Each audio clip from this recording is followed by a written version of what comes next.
Atma, selamat datang kembali di From Atma to Anywhere, Alumni Talks and Meet Up. Nah, pada hari ini kita akan membahas tentang peluang dan tantangan di dalam industri. Jadi hari ini kita kedatangan beberapa alumni-alumni kita. Dan mungkin kita lanjut saja sebelum membahas ke intinya. Kita tanya dulu nih ke teman-teman semua. Kalian ini mungkin bisa kenalan dulu dan bekerjanya di bidang apa sekarang ini. Mungkin boleh dari Mas Fahri?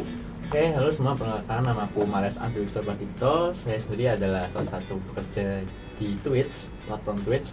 Saya sendiri menjadi broadcasting development.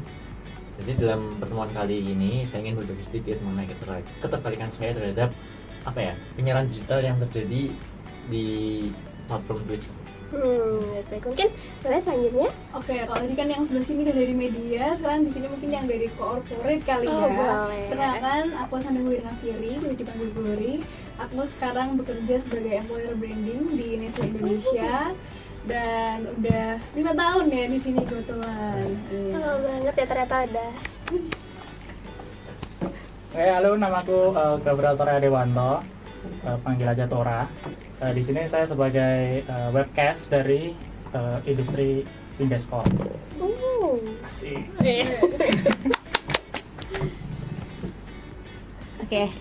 Oke, halo semuanya, aku Angelika dari tim marketing campaign-nya Tokopedia yang aku baru banget masuk di Tokopedia itu baru kerja selama 2 tahun sih. Masih baru lah. Di Tokopedia tadi sebagai apa? Marketing campaign. Oh, marketing Iya. campaign. Oh, luar biasa. Ya, dan aku sendiri Claudia Diva, aku bekerja di Google Singapura sebagai event planner gitu, teman-teman. Nah, aku tadi dengar dari teman-teman semua itu kayak beragam ya, ada yang dari media, kemudian ada dari bahkan ada yang Tokopedia juga gitu, dan corporate bermacam-macam. Nah, aku mau tanya dulu deh ke Kak Glory, tadi sempat mention kalau udah 5 tahun di Nestle ya. Oke, nah kalau boleh tahu apa sih alasan Kak Glory sendiri untuk memilih Nestle dan udah 5 tahun ternyata ya di sana gitu.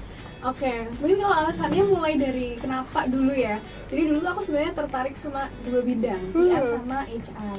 Nah, setelah aku pelajari lebih lanjut, ternyata aku menemukan bahwa employer branding ini tuh merupakan profesi yang berada di irisan antara 2 bidang tersebut.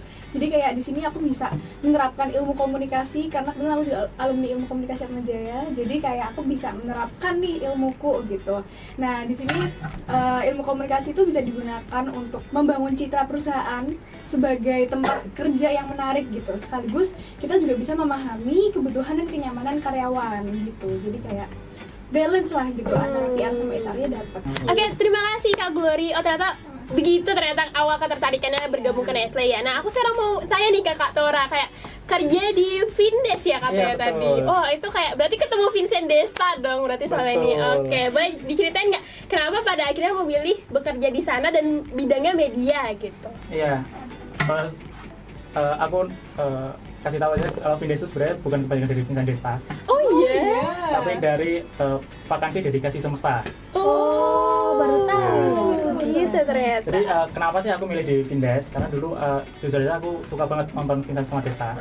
Dan terus waktu COVID mereka pernah buat sebuah live di YouTube di tahun 2020 dan itu menurutku menarik banget. Terus sekarang perusahaan itu berkembang, sekarang juga sudah banyak acara yang dinaunginya. Dan kenapa saya memilih webcast itu karena saya melihat adanya perkembangan pada media digital yang semakin pesat dan penggunaan internet yang masif, jadi membawa banyak industri-industri yang lahir dan berkembang dan tumbuh di internet.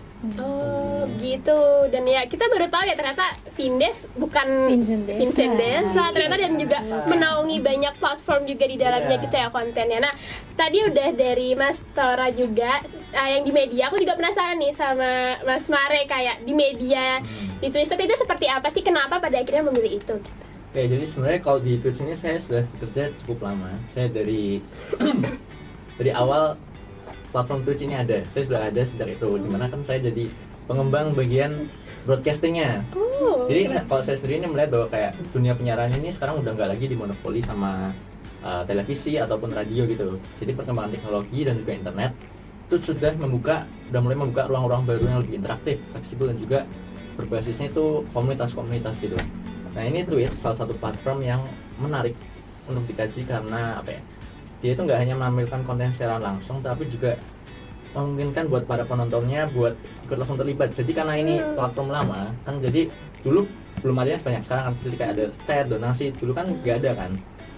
Jadi ini cukup bisa disebut OG-nya platform broadcasting itulah. Jadi Muna Twist sendiri itu juga sekarang banyak kan mayoritas anak-anak muda. Kan menunjukkan bahwa platform ini cukup relevan dengan generasi-generasi sekarang. Jadi saya sebagai salah satu yang bekerja di sana itu juga merasa bahwa penyiaran digital ini adalah kayak masa depan industri media yang apa ya, cukup relevan dan juga sangat-sangat mempunyai banyak peluang lah. Luar biasa ternyata ya. Oke, mungkin dari media sudah. Coba aku mau nanya nih yang dari Tokopedia. Kaca udah baru di Tokopedia. Nah, tapi kan kayak pasti awalnya kayak mungkin ada pertimbangan gitu. Kenapa pada akhirnya berakhir di Tokopedia nih sekarang? Iya, bener banget. Nah, mungkin teman-teman Gen Z udah nggak asing lagi dong sama Tokopedia, Shopee, Lazada. Itu kan sekarang karena perkembangan zaman ya, kita sekarang belanja semuanya tuh pasti semua pakai platform-platform yang digital. Jadi udah tinggal pencet-pencet aja udah datang barangnya gitu kan. Nah, di sini kebetulan saya juga kan dari ilmu komunikasi Atmajaya, komunikasi strategis kebetulan ngambilnya. Jadi memang dari awal itu memang udah sangat paten lah marketing komunikasi gitu. Terus kalau misalnya di Tokopedia sendiri timnya itu namanya marketing campaign, yang dimana kita buat perancangan kayak kalau misalnya kalian tahu WIB waktu Indonesia Belanja, nah itu kan marketing campaign yang membuat strategi komunikasinya, dimana kita bisa dengar kalau misalnya kayak kita lagi melamun nih tiba-tiba kayak aduh waktu WIB gitu kan gitu. Jadi kayak waktu Indonesia Belanja gitu, jadi kayak ada bikin itu terngiang-ngiang lah gitu. Jadi nah itu kayak menarik banget karena mengolaborasikan kreativitas, teknologi dan lain-lain gitu. Ternyata selain waktu Indonesia Barat ada waktu Indonesia Belanja dari Tokopedia. Nah, itu dari Tokopedia. Nah, sekarang mungkin aku mau bahas Google sendiri ya, teman-teman. Jadi Google itu adalah perusahaan yang mungkin semua orang sudah tahu, adalah teknologi yang dimana dia itu menaungi beberapa hal kayak Google Search, kemudian ada YouTube, Android, dan juga Google Maps. Nah, di dalam itu ada namanya tim marketing dan communication, dimana di part itu ada yang namanya event planner. Nah, aku sendiri kenapa tertarik menjadi event planner di Google Singapura ini, karena sebelumnya itu sama kayak aku mau jadi PR juga, tapi kayak ternyata impianku yang jadi event planner itu ternyata ada nih divisinya di Google Singapura, dan dimana event planner ini bertugas untuk merancang acara dan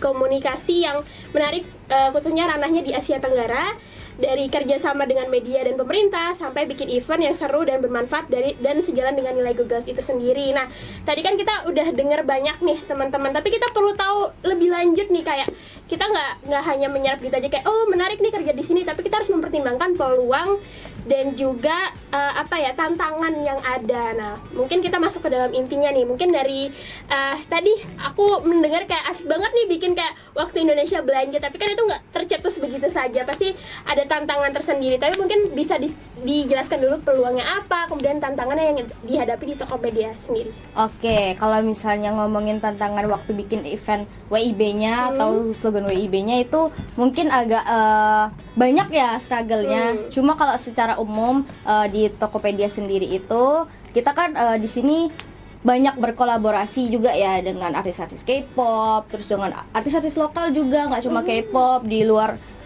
artis Jepang, anime. Itu kan pernah sama Popo Kaneru. Nah, itu juga kita kolaborasi. Nah, sebenarnya itu jadi suatu peluang sih, karena kan kita mau menjangkau audiens apalagi fans yang fans suatu idol gitu kan, itu biasanya kan banyak banget gitu. Nah, kita memanfaatkan kesempatan itu, jadi kita menjadikan kolaborasi ini tuh sebagai peluang supaya Tokopedia tuh semakin dikenal lagi gitu. Nah, tapi ya memang kalau misalnya ngomongin peluang ya pasti ada tantangannya ya. Tadi. Nah, tantangannya tuh paling ya lebih kepada persaingan pasarnya sih, karena kan e-commerce nggak cuma Tokopedia ya, banyak banget e-commerce yang ada di Indonesia ini atau yang di luar Indonesia juga kan mendunia kan banyak, kayak misalnya Shopee, Lazada, Blibli gitu kan, itu kan e-commerce gede. Nah, kita harus mempertahankan gimana kita membagi pasarnya gitu. Jadi itu suatu tantangan sih, dan paling kalau misalnya ya Tokopedia sendiri susahnya ya terkait misalnya kalau misalnya ngomongin regulasi dan kebijakan gitu kan, UU ITE, UU kebijakan pengawasan data gitu-gitu. Nah itu bisa menjadi suatu tantangan juga karena kita akan bersinggungan sama hukum kan. Jadi kita nggak bisa sembarangan, nggak bisa main-main. Jadi kalau misalnya terkait keamanan data dan lain-lain itu harus kita perhatikan banget karena kalau misalnya sampai bocor itu kan akan merusak citra Tokopedia-nya sendiri juga kan. Jadi kalau misalnya peluang dan tantangannya lebih ke arah situ sih sebenarnya. Nah, tadi kita udah dengerin nih dari Tokopedia teman-teman, ternyata itu peluangnya adalah kita bisa kerjasama dengan banyak pihak, bahkan dengan artis-artis mancanegara gitu ya. Tapi nggak luput juga dari tantangan gimana caranya mereka itu membuat Tokopedia ini lebih luas lagi awareness-nya karena kayak banyak banget e-commerce yang bersaing gitu. Karena kemudian mungkin kita bisa lanjut nih ke Kak Glory karena pasti Sobat Atma nih juga penasaran gitu kan di Nestle sendiri itu apa sih peluang dan tantangannya Kak? Gitu. Oke, kalau ngomongin tantangan dan peluang ya, mungkin dari peluangnya dulu kali ya. Nah, ini tuh mungkin jadi salah satu alasan juga kenapa aku pilih Nestle karena ya pasti teman-teman udah banyak yang tahu Nestle itu apa dan pasti banyak banget orang yang berlomba-lomba buat masuk Nestle gitu kan. Termasuk aku dulu gitu ya. Nah, jadi aku tuh milih Nestle juga tuh karena Nestle ini merupakan institusi yang dikenal aktif dan serius dalam menjalankan program employer branding mereka. Jadi kayak banyak banget program yang udah diadakan, kayak misalkan Nestle Management Training, terus ada Nesternship itu yang terkenal banget gitu. Nah, Nestle ini tuh juga aktif di dalam melakukan kampanye digitalnya gitu. Nah, apalagi kalau kita ngelihat sekarang peluangnya Gen Z itu ya, Gen Z kan akrab banget nih sama dunia digital. Nah, di sini tuh menjadi peluang bagi employer branding untuk bisa narik talent-talent yang punya potensi di situ. Jadi kayak karena Gen Z ini udah biasa dengan media digital, terus juga dari Nestle sendiri itu juga aktif untuk nge-reach out, istilahnya nge-reach out para generasi muda lewat platform-platform yang ada kayak misalkan LinkedIn, terus ada di YouTube juga. Nah itu tuh bisa jadi peluang lah gitu, apalagi Nestle ini tuh punya reputasi yang bagus di mana dia ini tuh jadi LinkedIn Top Companies 2024 gitu. Jadi kayak dengan adanya dunia digital, terus Gen Z juga yang makin aktif gitu ya, ini bisa jadi peluang yang bagus banget. Tapi di sisi lain tantangannya pasti juga ada gitu. Apalagi kalau teman-teman tahu Unilever dan beberapa perusahaan atau top companies lainnya itu juga mereka berlomba-lomba gitu untuk dapetin nge-reach out talent-talent baru gitu, apalagi dari generasi muda. Nah di sini peran employer branding itu sangat-sangat dibutuhkan karena mereka ini tuh harus konsisten antara pesan yang mereka sampaikan di platform-platform digital yang tadi aku bilang sama kenyataannya yang ada gitu. Apalagi dengan dunia digital tuh orang-orang kan bisa mengungkapkan apa aja ya, bisa mengaspirasikan suaranya. Ketika memang ternyata karyawan dari Nestle sendiri nggak merasakan hal yang sesuai hal yang sama kayak yang disampaikan di media sosial, itu kan bisa jadi hal yang jadi bumerang gitu. Jadi harus konsisten antara pesan yang disampaikan di platform digital sama apa yang benar-benar diterapkan tuh di Nestle sendiri, supaya dari karyawannya ini tuh juga bisa ketika dia bilang ke orang kalau aku kerja di Nestle itu nyaman dan emang bagus ya, itu tuh bener gitu, nggak cuma ngomong doang di platform digital gitu. Jadi harus konsisten. Oke, nah itu mungkin Sobat Atma nih yang penasaran tadi, mungkin semoga bisa terjawab ya. Nah kemudian kita lanjut nih, aku penasaran sama Mas Mare. Tadi kan sempat di awal mention kalau ternyata ini banyak ngelakuin rebranding juga kan ya, banyak hal-hal baru juga di sini. Pasti tentu juga peluang dan tantangannya tentu nggak kalah banyaknya. Mungkin bisa di-sharing juga. Kalau dari Twitch sendiri itu peluangnya bisa dikatakan cukup besar. Twitch sendiri itu nggak cuma berkembang di kategori yang gaming aja, kan emang terkenal di gaming. Cuman dia nggak cuma gaming aja, tapi juga terbuka untuk ruang-ruang edukasi, gaya hidup ataupun diskusi ilmiah gitu. Artinya ya siapapun bisa aja jadi content creator di sana selama mereka memiliki cara untuk menyampaikan pesan kepada audiensnya yang autentik gitu, dan juga bisa membangun interaktif yang asik lah dengan para audiensnya. Nah di Twitch sendiri itu menyediakan berbagai fitur-fitur. Salah satunya kayak ada Twitch Rivals, yaitu turnamen e-sport resmi yang melibatkan para kreator-kreator dan juga komunitas-komunitas mereka buat komunitas interaktif yang disiarkan secara langsung. Selain itu juga ada charity streams, yaitu kayak menggalakkan dana untuk tujuan-tujuan sosial. Dan itu juga mengajak banyak orang lah ya, terutama komunitas mereka. Yang terakhir itu ada program affiliate, yaitu mereka memberi kesempatan bagi para kreator-kreator pemula buat mulai dapat penghasilan, mulai dari kayak entah iklan, donasi ataupun dari penonton mereka gitu. Tapi untuk tantangannya juga nggak dikit, dimana salah satu isu utamanya itu adalah moderasi konten atau regulasi hak cipta. Jadi Twitch sendiri harus mematuhi adanya DMCA dan berbagai aturan lainnya yang kadang aturan itu cukup membuat sulit bagi para kreatornya. Bagi yang nggak tahu, DMCA itu adalah lembaga yang mengatur terkait hak cipta karya atau konten seseorang itu. Di samping itu, persaingan dengan platform lain di kayak YouTube Live dan juga TikTok Live kan semakin ketat, dimana zaman udah makin maju kan. Jadi YouTube udah mulai mengadaptasi berbagai fitur-fitur yang ada di Twitch ataupun platform-platform lainnya. Tapi Twitch juga punya masalah terkait profitabilitasnya. Jadi berapa tahun ini, akhir ini walaupun Twitch punya jutaan pengguna, tapi laporan-laporan juga menyebutkan bahwa platform ini itu masih belum sepenuhnya menguntungkan secara bisnis.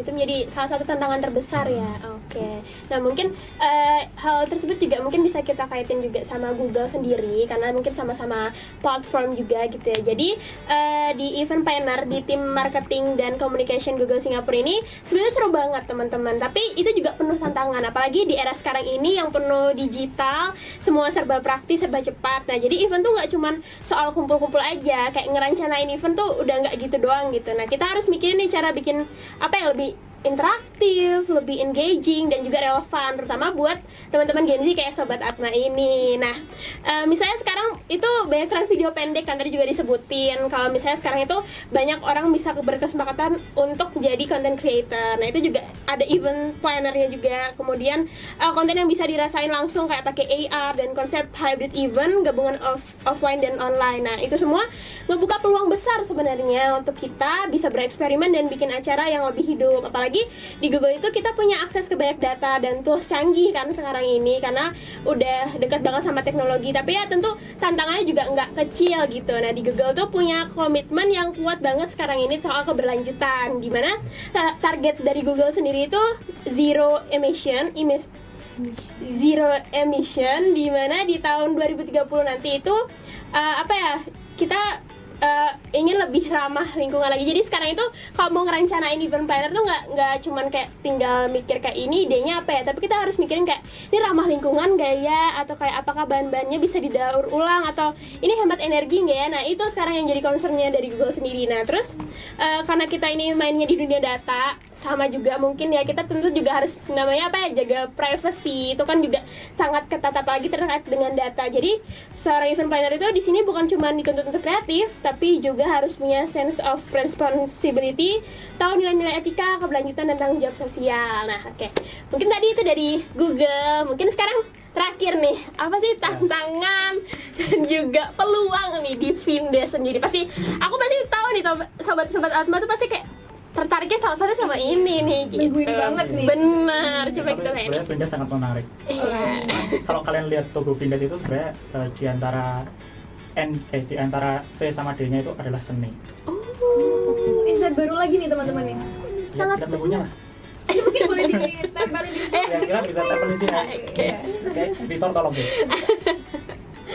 Oke, kalau saya sebagai web broadcasting sendiri, saya melihat adanya sebuah peluang di sini, di mana bidang industri ini, perusahaan, institusi pendidikan, organisasi ini menggunakan webcast untuk acara internal dalam seminar atau peluncuran produk hingga promosi. Ini sebenarnya saya juga berterima kasih sama COVID ya, karena gitu. Iya, karena COVID ini kan karena bermulanya COVID ini kan terus tiba-tiba ada acara hybrid. Ini sangat menggunakan jasa dari webcast sendiri. Nah kalau untuk di Findes, kalau kalian tahu kemarin baru saja mengadakan bahkan voli kedua, itu adalah olahraga yang diikuti artis-artis. Jadi menurutku Findes ini membuka peluang tidak hanya dalam segi hiburan dan komunikasi, tapi juga bisa ke bidang lain, contohnya olahraga dan musik. Terus kalau tantangannya sendiri, karena kita ruang lingkupnya ada di internet dan peralatan, jadi misal masalah teknis kayak lag, sinyal nggak bagus, audio nggak sinkron, itu bisa merusak semua acara, ya kan Mas? Nah, terus juga kalau berdasarkan regulasi, sebenarnya kita juga tetap tunduk sama UU ITE. Tapi saya di sini merasa bahwa UU ITE itu sendiri itu tidak seketat pada media konvensional. Jadi menurutku masih bisa dikatakan sebagai peluang, tapi juga membatasi gerak kita. gitu. Gitu ya ternyata. Nah, ini Sobat Atma banyak dapat insight nih karena kita juga berlima ini berasal dari industri yang berbeda-beda. Mungkin tadi udah dijelasin juga peluang dan tantangannya. Nah, kalau dari saya sendiri itu ngerasanya kalau misalnya teman-teman semua sobat-sobat Atma ini berkeinginan untuk kerja di Google Singapura atau mungkin kayak ngerasanya jauh banget nih karena aku juga dulu ngerasanya kayaknya nggak bakal deh, nggak akan pernah deh. Tapi kalau misalnya kita punya sisi kreatif dan kolaboratif, nggak salah untuk teman-teman wujudin itu gitu. Nah, Google itu kan mungkin masih dikenalnya sebagai perusahaan yang besar, tapi juga dia punya nilai-nilai penting. Jadi ketika teman-teman ingin mencoba, menurutku dari sekarang kita itu harus mikirin gimana caranya kita bisa bikin itu kreatif. Dan tadi juga di tantangannya kan ada banyak juga. Jadi kayak nggak cuma menyajikan sebuah event, tapi teman-teman harus mikirin banyak aspek. Nah, mungkin di situ bisa dilatih dari sekarang di ilmu komunikasi Atmajaya Yogyakarta karena kayak aku juga belajar dari sana gitu. Nah, juga teman-teman bisa mengutamakan untuk bergerak lebih cepat lah karena semua sekarang ini serba cepat, tapi jangan lupa untuk coba hal-hal yang baru gitu. Mungkin dari teman-teman yang lain gitu, mungkin untuk sobat-sobat Atma gitu, mungkin bisa dikasih insight gitu untuk kalau mereka mau masuk ke industri kalian, mungkin dari aja. Karena tadi juga disebutin kalau sekarang dunia ini kan serba cepat. Nah, dan juga kita sekarang kan komunikasi bukan cuma satu arah ya, kita interaktif. Nah, makanya di Tokopedia sendiri ini kita mengkolaborasikan lah. Tadi juga disebutin hybrid kan, offline online gitu. Jadi kita di sini sebagai tim marketing juga itu nggak cuma ngomongin kita ngasih aja tagline nih gitu. Enggak, tapi kita juga memperhatikan maunya konsumen tuh apa sih gitu loh. Jadi kayak mulai dari misalnya gimana mereka ngeklik, terus kita bisa tahu ternyata mereka minatnya tuh di bidang fashion atau di bidang misalnya entertain atau apa gitu. Nah, jadi kita juga harus memperhatikan itu karena kan sekarang teman-teman itu sangat jadi cinta sejatinya tuh dunia digital gitu, jadi nggak bisa terpisahkan gitu kan. Nah, kita juga di tim marketing tenang aja, kita nggak cuma ngomongin strategi komunikasi, tapi kita kan dalam satu event itu kita berkolaborasi juga ya dengan tim-tim lainnya, misalnya tim produksi, tim keamanan, bahkan tim desain itu kita berkolaborasi juga. Jadi kita punya ilmu baru lah, nggak cuma ngomongin strategi komunikasi, tapi kita juga belajar hal-hal baru sama teman-teman yang berbeda tim dengan kita gitu. Nah, di sini juga aku mau nyampein kalau misalnya tim marketing campaign-nya Tokopedia itu sekali lagi itu nggak cuma ngomongin gimana kita ngebuat campaign terkait tagline atau misalnya terkait desain visual yang catchy atau apa, tapi ini lebih ke gimana kita tuh membangun pengalaman pengguna yang kuat lewat komunikasi yang strategis berbasis data dan tentunya relevan sama kehidupan kita, khususnya Gen Z. Jadi kan sobat-sobat Atma ini kan pada sekarang Gen Z ya, 2025 kan sekarang. Nah, itu teman-teman yang masuk di Atma itu kan pasti banyak mahasiswa yang Gen Z. Nah, udah pasti gak terlewatkan lah sama halnya digital gitu ya.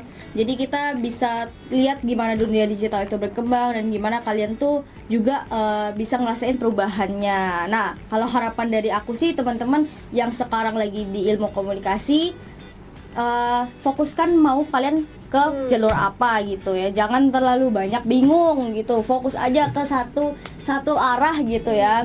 Kalau misalnya tertarik sama satu tujuan, ya udah gasin aja terus, patenkan terus gitu. Iya, karena kan takutnya takut mencoba, labil gitu kan kadang. Gak apa-apa, karena kita juga kalau misalnya kita milih satu bidang itu nggak cuma kita terus-terusan bekerja di bidang itu, kita juga dapat ilmu lain dari bidang-bidang lainnya karena kita berkolaborasi kan dengan teman-teman lainnya. Gitu sih kalau misalnya dari aku. Oke, mungkin lanjut nih ke Mas Tara gitu. Ya, kalau dari aku yang di Vindes sekarang ini, mungkin kalian yang memiliki ketertarikan pada bidang seni, mungkin Vindes menjadi sebuah rumah yang cocok karena di Vindes sendiri juga sangat mengapresiasi seni, mulai dari lukisan, foto, video, bahkan desain. Jadi menurutku dari profesi webcast yang saya tekuni sekarang ini memang sedang tumbuh pesat, terutama di media sekarang ini. Jadi membuka peluang besar bagi individu yang memiliki minat di bidang komunikasi, teknologi, dan produksi media. Namun juga tidak sekedar kita live langsung berhasil, tapi juga kita harus memperhitungkan beberapa aturan yang ada. Jangan sampai kita misal salah ngomong terus ujung-ujungnya hukum lagi. Jadi tantangannya itu nggak ringan. Jadi mulai dari persaingan pasar, sekarang juga industri di media dan teknologi ini juga semakin berkembang dan banyak juga yang kreatif. Terus ada tuntutan teknis, terus sama dalam waktu siaran langsung itu juga sangat dikejar waktu. Jadi untuk kalian yang memang mau menekuni bidang ini, kalian bagus-bagus lah portofolio kalian. Dikasih bekal dari Mana? Dulu katanya lab Avi ya? Iya. Tuh teman-teman. Lab Avi Atma Jaya. Oke, lanjut nih Kak Glo. Oke, mungkin kalau buat tadi kan buat teman-teman yang tertarik di bidang seni boleh masuk ke Findes. Nah, kalau teman-teman ada yang tertarik mungkin di bidang SBM gitu boleh banget kalian join di employer branding, karena ilmu komunikasi itu nggak hanya terbatas pada profesi yang kayak misalkan PR atau advertising aja, karena kayak siapa sangka ternyata aku juga nyasarnya ke employer branding, dimana employer branding itu sebenarnya berada di bawah HR teman-teman, tapi di sini ilmu komunikasi itu kepake banget, karena sebagai employer branding pun kita juga harus bisa menjaga citra gitu. Nah ini kan sebenarnya mirip-mirip gitu lah ya sama PR. Nah, jadi kalau teman-teman mungkin pengen agak nyebrang dikit ke mungkin profesi di bidang lain gitu ya, tapi yang masih menerapkan ilmu komunikasi, nah teman-teman bisa banget join di employer branding karena ini seru banget. Dan 5 tahun aku nggak bosan teman-teman. Karena di sini kita juga tentunya tetap mengikuti perkembangan digital, karena kita juga harus bikin strategi-strategi yang dimana bisa menarik anak-anak muda, menarik Gen Z supaya bisa join ke Nestle Indonesia gitu. Karena kita pun juga tetap kalau tadi teman-teman udah ngomongin regulasi, kita pun juga pasti punya regulasinya kita sendiri, dimana itu juga jadi salah satu tantangan lah ya buat kami. Tapi buat teman-teman mungkin bisa dipersiapkan mulai sekarang dan nggak usah takut, karena ilmu komunikasi itu akan kepake di mana aja. Jadi semangat buat kalian. Udah situ aja. Oke, ini terakhir nih teman-teman dari Mas Mare, silahkan. Oke, sebenarnya kalau misalnya tadi kan cukup dikenal banyak orang ya, apalagi di Indonesia itu cukup terkenal. Kalau Twist sendiri itu sebenarnya kurang dikenal sebenarnya kalau di Indonesia, karena skala jangkauannya dia kan internasional sebenarnya. Jadi mungkin di beberapa negara tuh kurang terkenal lah ya. Mungkin kalau Findes mau mencari audiens yang skala internasional, Iya, mungkin apalagi kan bisa seni kan, bahasa Inggris. seni kan tidak terpaut oleh tempat. Jadi di mana aja itu bisa bisa dipaparkan gitu. Nah jadi sebenarnya intinya tuh ya penyiaran digital tuh bukan sekedar soal tampil aja di depan kamera kayak gini, tapi itu adalah ruang komunikasi yang dinamis, partisipatif, dan juga perlu pemahaman terhadap komunitas teknologi serta adanya etika digital. Jadi ya bagi siapapun yang tertarik dalam bidang ini, saya sendiri menyarankan untuk mulai memahami bagaimana membangun relasi dengan audiens, mengelola konten secara konsisten, dan juga mengikuti perkembangan regulasi yang berlaku di zaman sekarang ini. Karena di era sekarang, ya menjadi penyiar digital itu juga berarti menjadi komunikator yang mampu mengelola pesan, komunitas, dan juga dampak yang dia berikan gitu loh. Contohnya kayak dia kan lulusan Lab Avi nih, saya sendiri juga lulusan Lab Avi, cuman saya sebagai kepala Lab Avi dulu. Jadi teman-teman bisa lihat sendiri lah, kalau lulusan Lab Avi itu kebanyakan bekerja di bidang media. Iya, yang lumayan terkenal gitu lah. Dan Ya. sukses. Jadi bagi anak-anak komunikasi yang ada di media nanti, jangan lupa daftarlah itu Lab Avi itu. Sekian dari Sekalian saya. promosi ya. Mungkin siapa nih? Ini Jangan nih lupa masuk PR Com juga ya teman-teman. Oh iya, PR Com. Kakak dulu di mana? Saya kebetulan komunikasi strategis saja ya. Iya. Gitu ternyata. Nah teman-teman tadi kan udah banyak nih dapat insight juga kalau misalnya kalian mau ke berbagai industri gitu, Sobat Atma. Jadi kayak Atma Jaya sendiri tuh udah kerja sama juga sama lembaga-lembaga kita masing-masing, industri kita, dan juga ini persembahan buat kalian supaya mungkin nanti yang lagi penjurusan di semester 4 bingung pas semester 5. Nah juga kayak mungkin jangan cuma jadi audiens, jangan cuma kayak kita main TikTok doang, tapi kita juga berusaha untuk mencoba deh, siapa tahu ada yang mau jadi content creator atau nyoba nih lebih banyak lagi berinteraksi dengan eksternal gitu, supaya nanti kedepannya kayak mungkin bisa jadi seperti kakak-kakak yang ada di sini gitu Kakak kayak di sana juga. Iya. Oke, mungkin cukup sekian hari ini teman-teman ya. Untuk hari ini aku akan tutup dengan pantun untuk sobat-sobat aku. Cakep. Oke, tuh. Siang hari makan kuaci. Cakep. Makan bareng sama Ibu Asih. Cakep. Cukup sekian acara hari ini. Saya ucapkan banyak terima kasih. Bye bye sobat Atma.